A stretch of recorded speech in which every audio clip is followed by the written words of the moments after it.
பயனில பல்லார்முன் சொல்லல் நயனில நட்டார்கண் செய்தலின் தீது. நம்மை சேர்ந்த நண்பர்கள் உறவினர்களுக்கு ஏதாவது இழி செயல்கள் செய்வதை காட்டிலும் பயனற்ற சொற்களை பல பேர் முன்னாடி சொல்கிறது இன்னும் ரொம்ப தீது அப்படிங்கிறது இந்த குறள் சொல்லக்கூடிய கருத்து. இந்த குறளை புரிஞ்சுக்கிறதுக்கு மகாபாரதத்தில் ஒரு நிகழ்வு, எல்லாருக்கும் தெரிஞ்ச நிகழ்வு தான். அந்த நிகழ்வை இதெல்லாம் பொருத்தி பார்க்கலாம். துரியோதனனுடைய சபையில் தர்மராஜாவும் சகுனியும் சூதாடுறாங்க. அதில் தர்மராஜா தோற்று போய்டுறார். இந்த சகுனியை சூதாட சொல்லி தர்மராஜாவை தோக்கடிக்க சொல்லி செய்கிற வேலையெல்லாம் பண்ணது யாருன்னா துரியோதனன் தான் பண்ணது.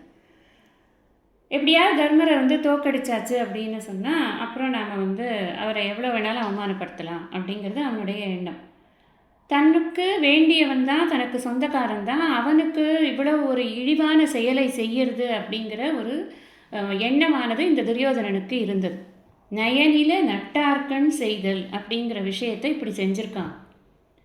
ஆனால் அதை விட மோசமான ஒரு செயல் என்ன அப்படின்னு வள்ளுவர் சொல்கிறாருன்னா, பலர் முன்னாடி பயனில சொற்கள் பேசுறது அப்படின்னு சொல்கிறார். அதையும் உடனே செஞ்சான். எப்படி அப்படின்னா, இந்த துரியோதனன் சொல்லி சகுனியும் இவரும் விளையாடி சகுனி ஜெயிச்சதுக்கப்புறமா துரியோதனன் ராஜாவாக இருக்கிறதுனால என்ன சொல்கிறான், எப்போ இந்த தர்மராஜாவை எல்லா சொத்தையும் வைத்து தோத்துட்டாரோ அப்போது அவர் அவருடைய மனைவிக்கு எந்த மதிப்பும் கிடையாது, ஏன்னா அவளையும் வச்சு தோற்றுருக்காரு.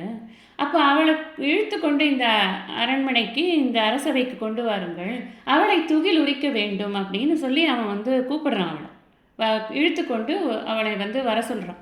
இதை கேட்ட உடனே அங்கே இருந்த இந்த விஷயம் முதல்ல சூதாடி தோத்தது வரைக்கும் விதுரரோ இல்லை மற்றவர்களோ பேசாமல் தான் இருந்தாங்க. இதெல்லாம் ராஜாக்களுக்குள்ள சகஜம்தானே, சூதாடுறது தோக்கிறது இதெல்லாம் ஒரு விஷயமா அப்படின்னு அவர்கள் சாதாரணமாகத்தான் அதை எடுத்துக்கொண்டிருந்தார்கள். துரியோதனன் குணம் தெரியும் எல்லாருக்கும்.